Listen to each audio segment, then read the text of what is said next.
The road to Hollow Creek was the kind that disappeared into the dark. The trees leaned close on both sides, their bare branches clawing at the air as the wind howled through them. The headlights of Ben's old pickup truck sliced through the fog, revealing only the crumbling wooden sign ahead, Hollow Creek Farm. The letters were faded, eaten away by time, but they still carried a weight. As if the wood itself remembered what had happened there, Ben slowed down. "There it is," he muttered. His voice didn't carry excitement, it carried hesitation. Mark leaned forward from the passenger seat, grinning. "Looks dead enough for a good scare." Ellie sat in the back seat, arms folded tightly, her eyes darting toward the shadowy outline of the farmhouse at the end of the dirt road. "We shouldn't be here," she said softly. People say a lot of things," Mark cut in, his tone dismissive. "It's just an old story. A family went missing. Probably packed up and left. Ghost tales sell better than truth." The truck rumbled to a stop before the rusted iron gate. The hinges were twisted and a no trespassing sign hung crookedly, half buried in vines. Then killed the engine. The sudden silence was deafening, even the wind seemed to die. "Damn," Ben whispered, rubbing his arms. "It's colder here." The gate creaked open as Mark pushed it. The sound stretched into the night like a scream caught in metal. They stepped through, boots crunching on gravel. The air smelled of damp wood and decay, like something old was rotting beneath the ground. The farmhouse loomed ahead, 2 stories tall, its windows shattered, its door slightly open as if waiting. The porch sagged in the middle, and a single rocking chair stood motionless. Though the wind brushed past it, Mark raised his flashlight. "Welcome to Hollow Creek," he said with mock grandeur. Inside, the air was heavy and wet. Their footsteps echoed against the wooden floorboards that groaned with every step. Wallpaper peeled away from the walls in long strips, and mold spread in black veins. A faint smell of iron lingered, sharp and strange. Ellie trailed behind, her flashlight trembling slightly. "Do you hear that?" she whispered. "Hear what?" Dana asked, breathing. Ben laughed nervously. "Probably yours." But the moment he said it, Vale froze. There was breathing, faint, rhythmic, coming from somewhere deeper inside the house. Not an echo, not the wind. A slow inhale followed by a wet, shuddering exhale. Mark turned toward the sound. "Let's check it out." They followed the narrow hallway toward the kitchen. Dust floated in the beam of their flashlights. The air grew colder, pressing against their skin. A single child's swing hung in the corner, wooden, old, suspended from the ceiling by frayed ropes. It swayed gently, though the air was perfectly still. Ben stepped closer, crouching. "This thing's moving." "No windows open," Ellie said. "No draft." The swing creaked again. On the floor beneath it, faint chalk marks spelled something. Mark knelt, brushing away dust with his fingers. The letters were shaky but legible. "We stay where we died." Ellie backed away. "Mark, stop touching that." He looked up at her, smirking, but his face shifted when the swing suddenly jerked, hard, as if someone had just climbed onto it. It moved violently for a moment, then stopped dead. The 3 stood frozen. The silence was unbearable. Then from above came a sound, soft, deliberate footsteps crossing the ceiling. Ben's eyes widened. "Someone's up there." Mark grabbed his flashlight. "Let's find out who." They followed the creaking stairs upward. Each step screamed under their weight. Ellie clutched the railing, her flashlight flickering with every breath. Halfway up, a board gave way beneath Ben's foot, splintering loud enough to echo. Dust filled the air. When they reached the 2nd floor, the temperature had dropped further. Their breath fogged in front of them. A faint red light flickered from a half-open door at the end of the hallway. Mark took the lead. "Stay close." The door creaked open to reveal a bedroom, old, untouched, like time had stopped. A wooden bed covered with tattered sheets sat in the middle. On the wall above, it hung a single picture frame. Slightly tilted dot mark stepped closer, brushing the dust away. A family portrait, a man, a woman, and their young son. The boy's face, however, had been violently scratched out. Deep gouges tore through the glass. Ellie gasped, "Oh my God." As she spoke, the frame slid off the wall and crashed to the floor, shattering the silence. Then they heard it, a woman's laughter. Faint, broken, coming from nowhere and everywhere. At once, Mark raised his light, sweeping it across the room. Nothing. Then back toward the door. "I don't like this, man. Let's go." Mark ignored him, focused on the picture frame. The glass glimmered faintly. His reflection wasn't there. Instead, a shadow stood in his place, tall, head bowed, unmoving. He stumbled back, breath caught in his throat. The floor creaked again, but no one had moved. The laughter grew louder, distorted, like it was echoing through the walls. Then the lights and their flashlights dimmed. The air grew thick, almost vibrating. Ellie whispered, "Mark, behind you." He turned, but the door slammed shut with a thunderous crack, plunging them into darkness. And from the hallway came a whisper, drawn out and hollow, "Leave." The door rattled once, then everything went still. Ellie clutched Ben's arm, her nails digging into his sleeve. "Mark, open it," she whispered. "Please." Mark shoved at the door.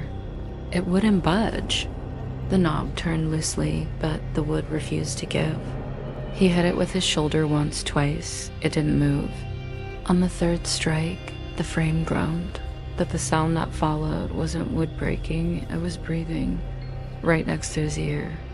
He froze. Slowly, his eyes shifted toward the sound. Nothing, just darkness. Then a whisper brushed the back of his neck. "Don't." Mark stumbled back, flashlight shaking in his grip. "Someone's in here," he hissed. Ben turned in a full circle, sweeping his light around the room. The beam cut across the floor, across the shattered picture frame, then up the wall, where faint handprints began to appear. They bloomed like stains through the wallpaper, one by one, wet and dark. "Jesus Christ," Ben breathed. "What is that?" Ellie backed toward the bed. The old sheets trembled, though she wasn't touching them. A low hum began to fill the air, deep and droning, like the vibration of an unseen machine. Mark moved to the window. "Maybe it's the wind," he said, but the words came out flat. There was no wind. The trees outside were dead still. The red glow in the room began to pulse faintly, almost like a heartbeat. It came from under the bed now. Ben knelt down, hesitating only for a second before lifting the torn sheet. His flashlight beam disappeared into the shadow beneath. For a long moment, there was nothing. Then he exhaled. He stopped. His expression froze. "Then?" Ellie whispered. He didn't answer. His flashlight rolled from his hand, spinning across the floor until it stopped near Mark's boots. Mark knelt to grab it and saw a streak of movement under the bed. Fast. Wrong. Ben jerked backward with a shout. He was literally thrown across the room as if something had grabbed him.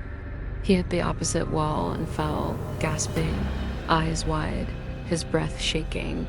Mark and Ellie rushed to him. His jacket was torn at the collar, and his skin underneath bore fresh scratches. Deep ones. "Something's in this house," Ellie said, voice breaking. Mark turned off his flashlight for a moment. The room was swallowed in total darkness. Then he saw it just for a second. A figure standing in the corner. Pale face. Long hair, head tilted at an impossible angle. He turned the light back on nothing. The corner was empty. "I saw her," Mark whispered.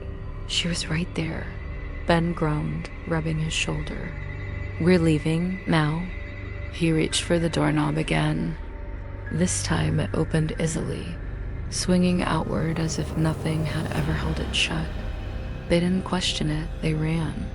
The hallway stretched long and uneven, and every light flickered as they passed. When they reached the staircase, a loud thump shook the ceiling above them. Dust rained down. Ellie screamed, grabbing the banister. Another thump, heavier. Then the unmistakable sound of footsteps running. They came fast toward the stairs. Ben shoved Ellie forward. Go, they bolted down. The last few steps nearly collapsed under their weight. When they hit the bottom floor, the temperature dropped even further, their breath turning white in the beam of their lights. The front door stood only a few feet away. Ben lunged for it and pulled. Locked. The knob wouldn't turn. He kicked it once, twice. Come on. Mark joined in, slamming his shoulder into the wood until it cracked slightly, but it didn't open. Then, from behind them, came the faint sound of a child's giggle. Ellie froze. That came from the kitchen. No, Mark said quickly. Don't. But she was already turning, drawn by the sound. It was faint and playful, echoing down the hallway. She moved slowly, as if hypnotized. The kitchen looked worse now. The swing they had seen earlier was swaying again faster, harder. The chalk writing on the floor glowed faintly under the light, as if something inside it was a live dot. We stay where we died. Ellie's voice trembled. This isn't wind. This isn't gravity. The swing stopped abruptly. Silence. Then, without warning, it swung the other way, violently slamming into the wall. The rope snapped, and the wooden seat hit the ground with a crack. Ellie screamed. Ben and Mark ran in, just as every cabinet door in the kitchen burst open at once. The noise was deafening. Pots and plates crashed to the floor, shattering across the tiles. Ben grabbed Ellie's hand. Out the window. Now. They yanked at the frame, but it wouldn't lift. The glass reflected their faces, and behind them, another reflection appeared. A woman, smiling faintly, standing just beyond their shoulders. Ellie spun around, no one there. The lights flickered once, twice. On the third flicker, the room changed. The air grew heavy with smoke. The wallpaper darkened as if burning from the inside out. The smell of charred wood filled their lungs. Mark staggered back, coughing. What's happening? In the distance, faint screams began to echo, muffled, layered, overlapping, as if from another time. A man shouting, a woman sobbing, a child wailing. The Farmhouse was remembering. Ben stumbled toward the hallway, flashlight bouncing wildly. The beam caught a figure halfway up the stairs, the boy from the photo, pale, motionless, watching them. His head tilted slightly. Ellie's knees gave out. No, he's dead. He's dead. The boy didn't blink. Then, slowly, his mouth opened, wider, too wide, and the sound that came out wasn't a scream or a laugh. It was a single, dragging breath that seemed to pull the air from the room itself. Every light went out. For a moment, there was only that sound, the inhale. The exhale dot, then Mark's flashlight flickered back to life, and the boy was gone. The front door swung open by itself. The night outside looked darker than it should have been, but they didn't care. They ran for it, stumbling across the porch, the boards creaking under their weight dot as Ben crossed the threshold. Something brushed his back, cold, soft, deliberate. He didn't turn around. They sprinted across the yard toward the truck. The fog had thickened, hiding everything beyond 10 feet. When they reached the gate, Ben fumbled for the keys. His hands were shaking too hard to fit them into the ignition. Drive! Ellie yelled out. The truck roared to life. As the headlights flicked on, they caught one last glimpse of the Farmhouse through the fog. Someone was standing in the upstairs window, watching them. The road ahead was empty. The fog swallowed everything. The headlights cut through it for a few feet, then vanished into gray. Ben's knuckles were white on the steering wheel. He was driving fast, too fast for the narrow dirt road, but none of them cared. Ellie kept glancing out the window, her breath fogging up the glass. Mark sat in the back seat, trembling. trying not to look behind them, but he did. And there it was not far down the road, half buried in fog, stood the outline of the farmhouse, still, waiting. Impossible. Mark blinked hard. It's following us. Ben didn't look back. Don't say that. I swear to God, it's right there. Shut up, Mark. Ben snapped, his voice cracking. It's over. We're out. The truck lurched violently. Something had slammed into it from the side. The steering wheel jerked from Ben's hands. Tires screeched on the wet dirt, and the truck spun out of control. They hit something hard, and the world flipped. When everything stopped moving, there was silence. The headlights shone crookly into the trees. Steam hissed from the hood. Ellie groaned, blood trickling down her temple. Then Ben was breathing, barely. Mark crawled out first, kicking the shattered door open. His legs shook, his mind spinning. He looked around. The trees were wrong. The fog thicker, the air colder, and behind them, through the mist, stood Hollow Creek Farm, not distant anymore.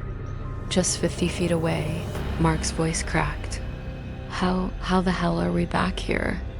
Ellie stumbled out, clutching her side. We didn't turn.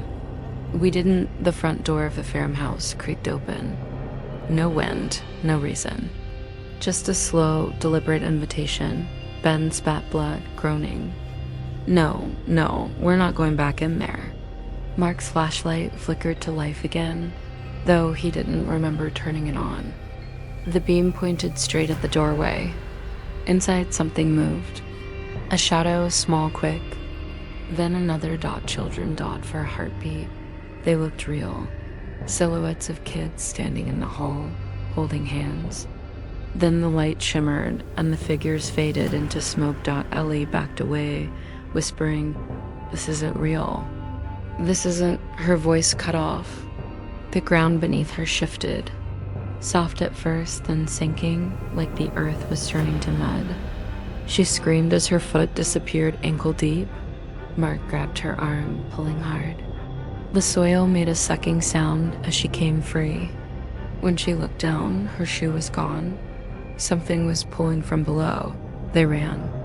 Not toward the house, not toward the truck, just into the trees. Branches slapped their faces. The fog grew thicker. Every direction looked the same. Then, in the distance, a single light appeared. A lantern. Ben stopped first, panting. Someone's there. Mark squinted.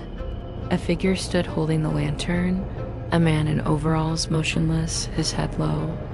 The light swayed slightly, revealing his face. Or what should have been his face. There was nothing. No eyes, no mouth. Just smooth, gray skin. Ellie gasped. Oh my God. The man raised the lantern higher. Behind him, the outline of the farmhouse flickered again, closer this time, its windows glowing faintly red. The man's head twitched. The lantern went out. Darkness. Then the voice came, low, whispering from all sides at once. Stay. Mark turned, shouting, Where are you? No answer. Just that hum again, the same deep, droning vibration that shook the walls earlier. It was under the ground now, moving toward them. The fog parted suddenly, revealing the farmhouse not 20 feet away. The front door was wide open. From inside, the sound of a music box began to play. Soft, delicate, almost peaceful. Ben's face was pale. It wants us to go back. Mark was shaking. If we run, it'll drag us. You saw the ground. You saw it. Ellie's eyes filled with tears. Then what? Go back inside and die. A laugh echoed from within the house. Not human. Wet, broken, like air whistling through water. The music box stopped. The lights in the upper window flared bright red, and then, one by one, shapes began to press against the glass from inside. Hands, faces, dozens of them. Ben took a step back, but something caught his ankle. He looked down, a pale arm reaching out from the soil. fingers wrapping around him. He screamed, kicking, trying to break free, but another arm shot out. Then another. The ground was a live dot mark, and Ellie pulled at him, shouting his name, but it was useless. The earth swallowed him whole, dragging him under in seconds. His last scream choked out halfway. Then silence. Ellie fell to her knees, sobbing. He's gone. Oh God, he's gone. Mark's flashlight flickered again, this time showing faint outlines all around them. Faces moving between the trees, watching. He grabbed Ellie by the wrist. We have to finish it. Finish what? She cried. He looked back at the farmhouse. It's not letting us go. We have to end it inside. She didn't want to move, but her body obeyed. Together, they walked back toward the open doorway. The red light pulsed like a heartbeat, faster now dot as soon as they stepped inside. The temperature dropped again. Frost crawled across the walls. The whispers began, thousands of them, layered and endless. Ellie clutched her head, screaming, "Stop it, stop." Then, through the noise, one voice cut through. Calm, clear. Help us. The air shimmered near the center of the room, forming shapes, a woman, a man, and a child. All transparent, their eyes hollow. They stood there, trembling, hands outstretched. Mark swallowed hard. The fire, it killed them. The woman nodded slowly. Behind her, the kitchen burst into illusionary flames, red, ghostly light consuming the walls. The whispers rose to a piercing shriek. They're trapped, Ellie said. That's why they need someone to stay. Mark looked at her. Someone has to take their place. She froze. No, we can't. But the floorboards began to split beneath them. The room was collapsing inward, dragging everything toward the center. The spirits screamed, their faces twisting. Mark grabbed Ellie's face, forcing her to look at him. Go, now. What are you doing? He smiled faintly, eyes wet. Finishing it. He shoved her backward, hard. She fell through the open doorway just as the floor caved in. The house roared, the light turned white-hot, and a sound like wind and fire swallowed everything. When Ellie opened her eyes, she was outside. Morning light filtered through the trees. The farmhouse was gone. Nothing but ash and dirt remained. She stumbled forward, coughing, searching. No sign of Mark, no truck. No road. Just silence, and then faintly, the sound of a music box drifting through the fog behind her. She turned. There stood Hollow Creek Farm, whole again. The front door opened. And in the upstairs window, Mark watched her. Please like and subscribe channel Fear Frequency for more horror stories. Thank you.